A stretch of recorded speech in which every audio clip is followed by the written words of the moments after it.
वालेकुम हजूर। वालेकुम सलाम। मेरा नाम मदीहा मुस्तफ़ा है और मैं गुलाम मुस्तफ़ा की बेटी हूँ और मैं ट्यूटिंग की जमात में से हूँ। हजूर, मेरा सवाल है कि आपकी सबसे बड़ी ख्वाहिश क्या है?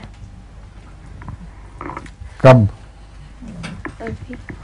अब तो ख्वाहिश यही है कि जब मरूं तो अल्लाह ताला की तरफ से ये सज़ा मुझे मिले, या अय्युहन नफ्सुल मुतमइन्ना तुरजई इला रब्बिका राज़ियतम मर्ज़िया। ऐ मेरे बंदे, इस हाल में अपने रब की तरफ वापस लौटा कि मैं तुझसे राज़ी हूँ और तू मुझसे राज़ी हो। फ़दख़ुली फ़ी इबादी वदख़ुली जन्नती।